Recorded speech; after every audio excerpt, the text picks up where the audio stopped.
Welcome back everyone, welcome to civil services study practice set number ये 176 है। ये test series RO ARO के लिए चल रही है। प्रैक्टिस करेंगे इसमें हम जीएस के प्रश्नों पर और इसमें होंगे साइंस के प्रश्न और इम्पॉर्टेंट है सारे के सारे। इस टेस्ट सीरीज़ की प्लेलिस्ट बना रखी है, वहाँ पर आप टेस्ट नंबर 1 से लेकर 176 तक पहुँच सकते हैं। डिस्क्रिप्शन बॉक्स में लिंक है उसका। चलिए स्टार्ट करते हैं। तो पहला प्रश्न है, सबसे पहले डीएनए की डबल हेलिकल संरचना किसने प्रस्तुत की थी? जीन बैप्टिस्ट डी लैमार्क ने, ग्रेगर जॉन मेंडल ने, चार्ल्स डार्विन ने या वॉटसन एवं क्रिक ने। ठीक है, या डीएनए का डबल हेलिक्स मॉडल किसने दिया था? इस तरह से ये प्रश्न पूछा जा सकता है। तो इसका आंसर है ऑप्शन नंबर डी, वॉटसन एवं क्रिक।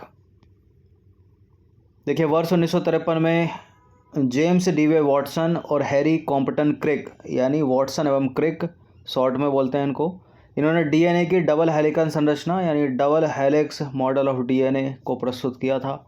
इंपॉर्टेंट प्रश्न है, बहुत पूछा गया एग्जाम में, हमेशा याद रखिएगा।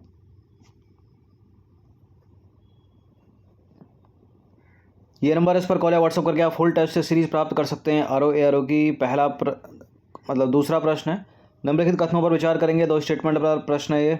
ग्रेगर जॉन मेंडल को आनुवंशिक विज्ञान का जनक कहा जाता है, यानी father of genetics. Gregor John Mendel द्वारा जीव विज्ञान की समस्याओं हेतु सबसे पहले सांख्यिकी, विश्लेषण एवं गणित का उपयोग किया गया। कौन सा सही है इसमें? बिल्कुल, फादर ऑफ जेनेटिक्स मेंडल ही है, करेक्ट है पहला स्टेटमेंट, और दूसरा वाला भी सही है, तो सी है इसका आंसर। देखिए, 19वीं सदी के मध्य के वर्षों में आनुवांशिकता को समझने में प्रगति हुई, जब ग्रेगर जॉन मेंडल ने मटर के पौधों पर 7 वर्षों तक संकरण के प्रयोग किए तथा जीवों की वंशागति नियम को प्रस्तावित किया। मेंडल को आनुवांशिक विज्ञान का जनक यानी फादर ऑफ जेनेटिक्स भी कहा जाता है, क्योंकि आनुवांशिकता की खोज सबसे पहले इन्होंने ही की थी। सांख्यिकीय विश्लेषणों और गणितीय तर्कशास्त्र का जीव विज्ञान की समस्याओं के समाधान हेतु सबसे पहले उपयोग भी मेंडल द्वारा वंशागत अन्वेषणों के दौरान ही किया गया। तो करेक्ट है दोनों के दोनों स्टेटमेंट। तीसरा प्रश्न है, निम्नलिखित कथनों पर विचार करेंगे। पहला स्टेटमेंट है, मनुष्य में कुल 23 जोड़े क्रोमोसोम होते हैं और शिशु के लिंग निर्धारण में अंडाणु एवं शुक्राणु दोनों की आनुवंशिक संरचना का महत्व होता है। कौन सा इसमें सत्य है? देखिए, मानव में कुल 23 जोड़े गुणसूत्र होते हैं। गुणसूत्र यानी अंग्रेजी में क्रोमोसोम। तो 23 जोड़े में हो गए तो कुल कितने हो गए? 46 हो गए। ठीक है। और दूसरा स्टेटमेंट है, लिंग, मनुष्य के लिंग निर्धारण में अंडाणु एवं शुक्राणु दोनों की आनुवंशिक संरचना होती है, यानी जो नई संतति जन्म लेगी, बाबा हो गया बेबी। ठीक है, तो ये पूछ रहा है अंडाणु एवं शुक्राणु दोनों की आनुवंशिक संरचना का महत्व होता है, जो कि गलत है स्टेटमेंट। केवल शुक्राणु का होता है, अंडाणु का नहीं। तो गलत हो गया दूसरा वाला स्टेटमेंट, केवल पहला वाला ही सही है, तो ए है इसका आंसर। ठीक है, केवल पहला वाला कथन सत्य है, दूसरा वाला गलत है। देखिए, मनुष्य में कुल 23 जोड़े क्रोमोसोम पाए जाते हैं, जिनमें से 22 जोड़े नर और मादा में बिल्कुल एक समान होते हैं। इन्हें अलिंग क्रोमोसोम कहते हैं। मादा में एक्स क्रोमोसोम का एक जोड़ा होता है और नर में एक्स के अतिरिक्त एक वाई क्रोमोसोम होता है, जो नर लक्षण का निर्धारक करता है। ठीक है, निर्धारक होता है। ये क्या लाइन है? मादा में एक्स क्रोमोसोम का एक जोड़ा होता है, यानी 2 एक्स हो गए। ठीक है, ये एक्स एक्स हो गए फीमेल में और मेल में हो गए एक्स और वाई। अब दूसरा कथन गलत है, क्योंकि शिशु के लिंग निर्धारण में केवल शुक्राणु की ही आनुवंशिक संरचना महत्वपूर्ण होती है। यदि मादा अंडाणु का निषेचन एक्स क्रोमोसोमधारी गुणसूत्र से हो गया तो जाइगोट जो है वो मादा में परिवर्धित हो जाएगा। इसके विपरीत बाई क्रोमोसोमधारी शुक्राणु से हो गया तो निषेचन होने पर नर संतति जन्म लेगी। ठीक है, यानी ये हो गया तो फीमेल पैदा होगा, ये हो गया तो मेल। ये है कहने का मतलब। तो दूसरा वाला गलत है, पहला वाला करेक्ट है केवल। चौथा प्रश्न है, निम्नलिखित में से कौन सा कथन उत्परिवर्तनवाद, उत्परिवर्तन यानी म्यूटेशन की परिभाषा करता है? इनमें से म्यूटेशन को परिभाषित करता है, कौन सा है इसमें? 2 विभिन्न जीन इकाइयों को मिलाकर नए जीन का निर्माण करना, आनुवांशिक या विकार पैदा करने वाले जीनों को शरीर से बाहर करना, वह प्रक्रिया जिसके द्वारा डीएनए अनुक्रम में बदलाव आता है, हमारे शरीर का जीवाणुओं द्वारा संक्रमित होना। हमारे शरीर का जीवाणु के द्वारा संक्रमित होना म्यूटेशन थोड़ी है कोई। वह प्रक्रिया जिसके द्वारा डीएनए अनुक्रम में बदलाव आता है वो है उत्परिवर्तन। ऑप्शन नंबर सी है इसका आंसर। देखिए, उत्परिवर्तन या म्यूटेशन वह प्रक्रिया है या क्रिया है जो डीएनए अनुक्रम में बदलाव ला देती है। इसके परिणाम स्वरूप जीव के जीनोटाइप और फिनोटाइप में परिवर्तन आ जाता है। उत्परिवर्तनों का जन्म अनेक रासायनिक और भौतिक कारकों द्वारा होता है। जो पराबैंगनी किरणें होती हैं वो भी जीवों में उत्परिवर्तन पैदा कर देती हैं। ये इंपॉर्टेंट लाइन है, याद रखिएगा इसको।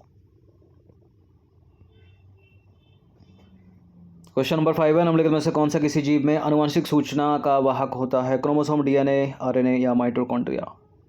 इंपॉर्टेंट प्रश्न है। आनुवंशिक सूचना का वाहक यह है डीएनए। डीएनए का फुल फॉर्म है D oxyribose nucleic acid.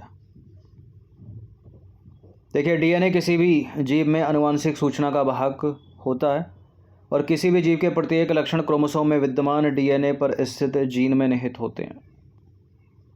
Question number 6 पर अजय, निम्नलिखित में से कौन से आनुवंशिक विकार हैं यानी जेनेटिक डिसीज हैं? हीमोफीलिया, वर्णांधता, थैलेसीमिया।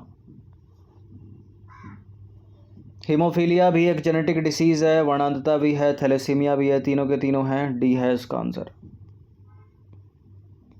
देखिए, सबसे पहले वर्णांधता की बात करें यानी कलर ब्लाइंडनेस की बात करें तो आंखों का एक रोग है ये, जिसमें रोगी को किसी एक या अधिक रंगों का बोध नहीं हो पाता, जिससे उसकी रंग बोध की जो शक्ति है वो साधारण व्यक्तियों की तुलना में कम होती है। और यह रोग जन्म से हो सकता है अथवा रोगों के बाद उत्पन्न हो सकता है, दूसरे रोगों के बाद। और इस रोग में व्यक्ति को लाल और हरा रंग में वो भेद नहीं कर सकता, उसको पता ही नहीं चलेगा लाल है या हरा है ये। ठीक है, तो कलर ब्लाइंड जो व्यक्ति होते हैं वो रेलवे में नहीं जाते, रक्षा सेवाओं में नहीं जाते, पता चला हरे की जगह लाल सिग्नल और लाल की जगह हरा कर दिया। क्वेश्चन नंबर हीमोफीलिया पे आ जाइए। हीमोफीलिया पे एक ऐसा विकार है जिसमें ब्लड क्लॉटिंग नहीं होती। अगर आपको चोट लग गई, कट गया, तो रुधिर बहता रहेगा लंबे समय तक। थैलेसीमिया की बात करें, थैलेसीमिया एक पीढ़ी से दूसरी पीढ़ी में जाने वाले जो ब्लड यानी खून संबंधी बीमारी है, जो शरीर में सामान्य के मुकाबले कम ऑक्सीजन ले जाने वाले प्रोटीन और कम संख्या में लाल रक्त कोशिकाओं से पहचानी जाती है। क्वेश्चन नंबर 7 पर आ जाइए। इस रोग में रुधिर के थक्का यानी ब्लड क्लॉटिंग बनने से संबद्ध एकल प्रोटीन प्रभावित होता है, जिसके कारण आहत व्यक्ति के शरीर में एक छोटी सी चोट भी लग जाए तो रुधिर निकलना बंद नहीं होता, बहता रहता है मतलब। तो अभी देखा तो ऊपर कौन सी बीमारी है, यह है हीमोफीलिया।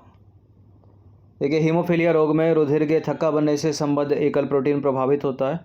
यह एकल प्रोटीन एक प्रोटीन श्रृंखला का अंश मात्र होता है। इसके कारण एक आहत व्यक्ति के शरीर में एक छोटी सी चोट से भी रुधिर निकलना जो है बंद नहीं होता, बहता रहता है।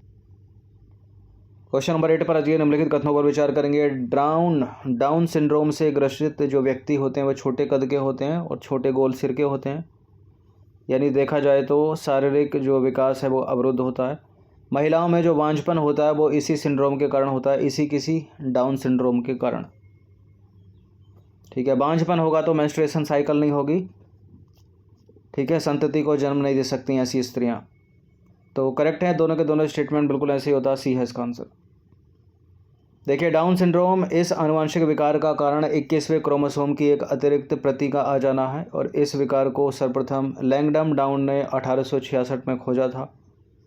और इससे रोगी जो व्यक्ति है वो छोटे कद का होता है और छोटे गोल सिर का होता है। जीभ में खांच होती है उसकी और मुंह आंशिक रूप से खुला रहता है। चौड़ी हथेली में अभिलाक्षणिक पाल्म कीज होती है। शारीरिक और मानसिक विकास जो है वो अवरुद्ध होता है। ठीक है, देखिए, टर्नर सिंड्रोम इस विकार का जो कारण है वो एक्स क्रोमोसोम का अभाव होता है, अर्थात 45 क्रोमोसोम की स्थिति। ऐसी नारी बांझ होती है क्योंकि अंडाशय अल्पवर्धित होते हैं और द्वितीयक लैंगिक लक्षणों का अभाव होता है। मेंस्ट्रुएशन साइकिल नहीं होता। आसान भाषा में अगर समझें तो मनुष्य में 23 जोड़ी गुणसूत्र पाए जाते हैं। ठीक है, जोड़ी में 23 हैं यानी कुल 46 गुणसूत्र। अब 46 से कम रह गए, 44 रह गए, 45 रह गए। 46 मान लीजिए नॉर्मल स्थिति है, सामान्य स्थिति है। 44 रह गए, 45 रह गए, या एक बढ़ गया 47 हो गए, तो ये अब नॉर्मल स्थिति हो गई। ठीक है, नॉर्मल ये है। क्वेश्चन नंबर 9 पर आ जाइए। कलर ब्लाइंडनेस यानी वर्णांधता से पीड़ित व्यक्ति कौन से रंग में विभेद नहीं कर पाता, पहचान नहीं कर पाता? लाल और हरे में, ठीक है, ऊपर था तो किसी ऑप्शन में। देखिए वर्णांधता यानी कलर ब्लाइंडनेस एक जेनेटिक डिसीज़ है जो कि हरे एवं लाल वर्ण मतलब रंग संवेदी शंकु के त्रुटिपूर्ण होने के कारण होती है। परिणाम स्वरूप व्यक्ति लाल एवं हरे रंग में विभेद नहीं कर पाता और यह विकार एक्स क्रोमोसोम पर स्थित कुछ जीनों में उत्परिवर्तन के कारण आता है, यानी म्यूटेशन के। 10वां प्रश्न है, निम्नलिखित पर विचार करेंगे। Down syndrome, Turner syndrome, Klinefelter syndrome उपरोक्त में से कौन से क्रोमोसोमीय विकारों या गुणसूत्र संबंधी विकारों का उदाहरण है?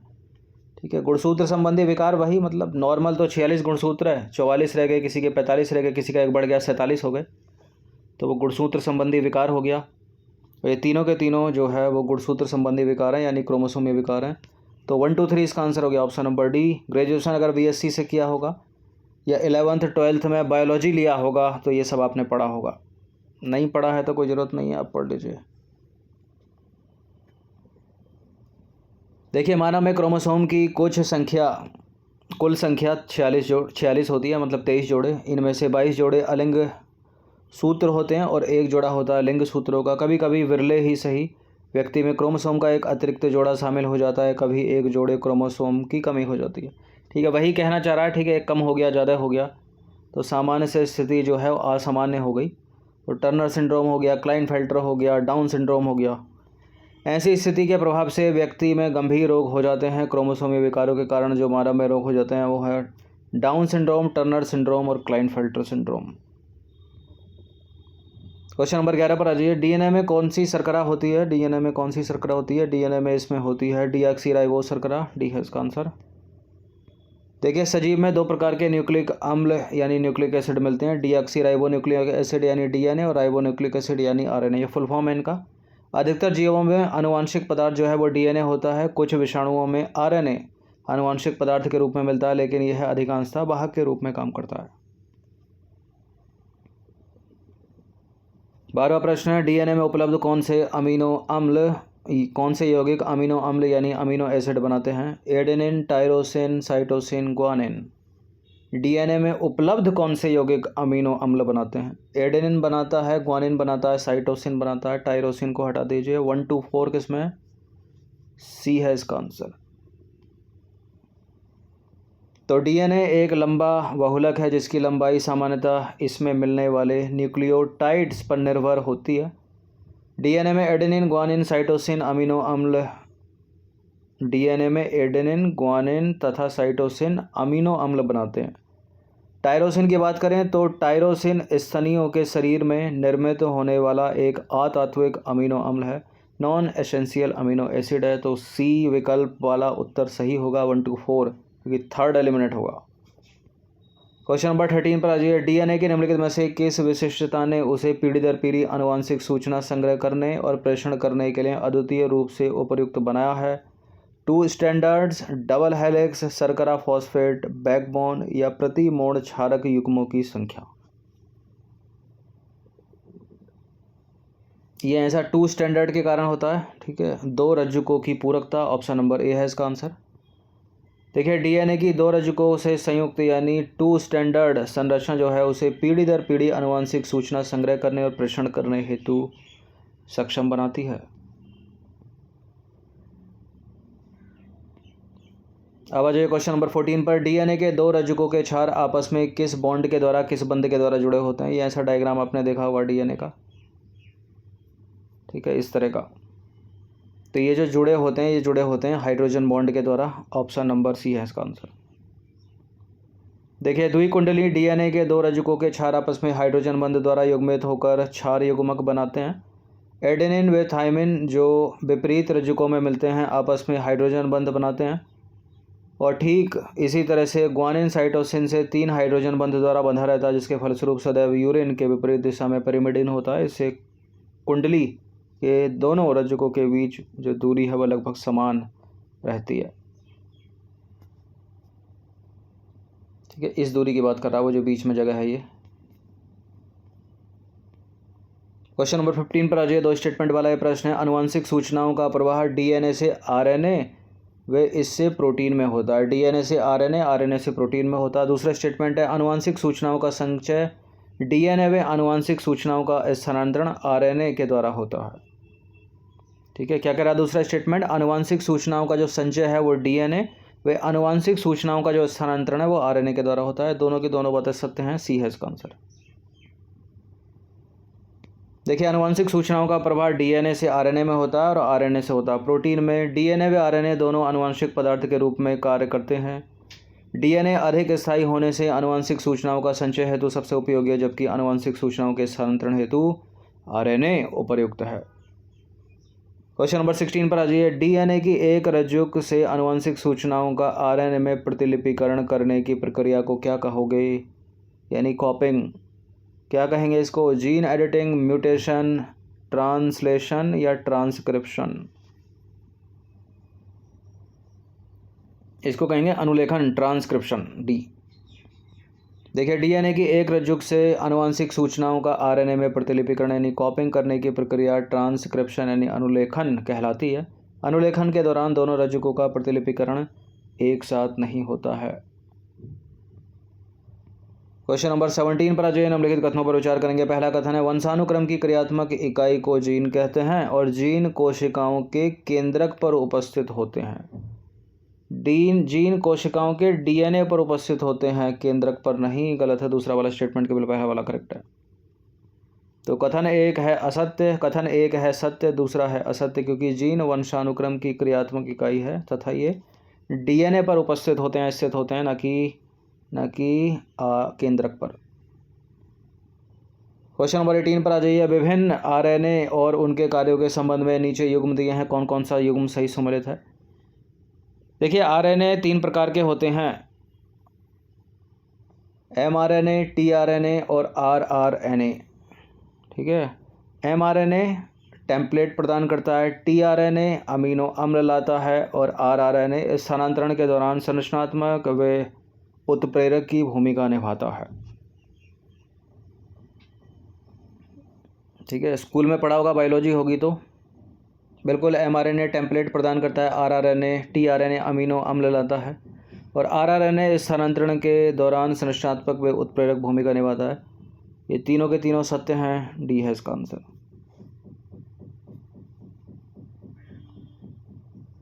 क्वेश्चन नंबर 19 पर आ जाइए। ह्यूमन जीनोम प्रोजेक्ट यानी मानव जीनोम परियोजना के संबंध में नीचे कुछ कथन दिए हैं, यहाँ पर कौन सा इसमें सही होगा।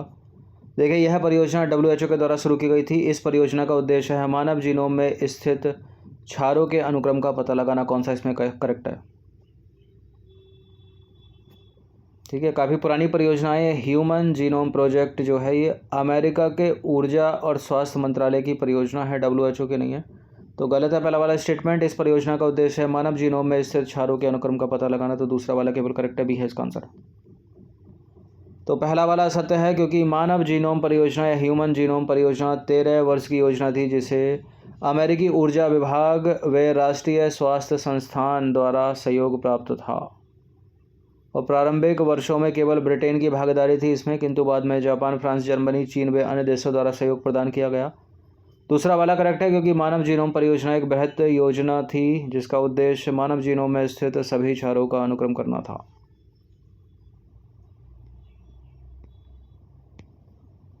अब हम 20 नंबर के क्वेश्चन पर आगे बढ़ेंगे और अंतिम प्रश्न है ये।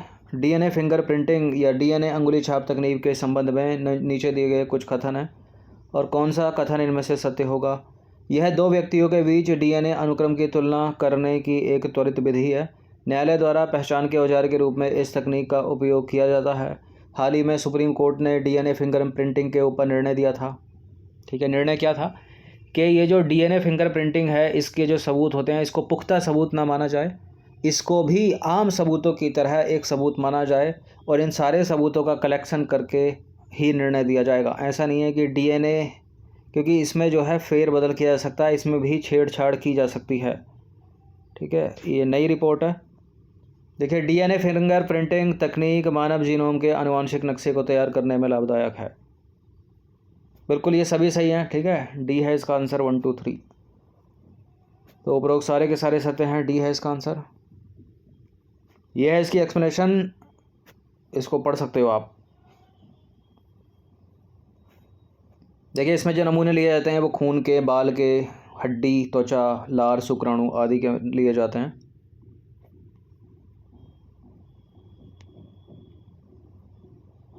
चलिए, तो इन सभी टेस्ट का फुल टेस्ट PDF प्राप्त कर सकते हैं। ये नंबर इस पर कॉल या व्हाट्सअप करके, बाकी सब्सक्राइब रखेगा सिविल सर्विसेज स्टडी चैनल को। इंपॉर्टेंट है ये प्रश्न, बनते हैं एग्जाम में, इनकी प्रैक्टिस कर लीजिएगा। धन्यवाद।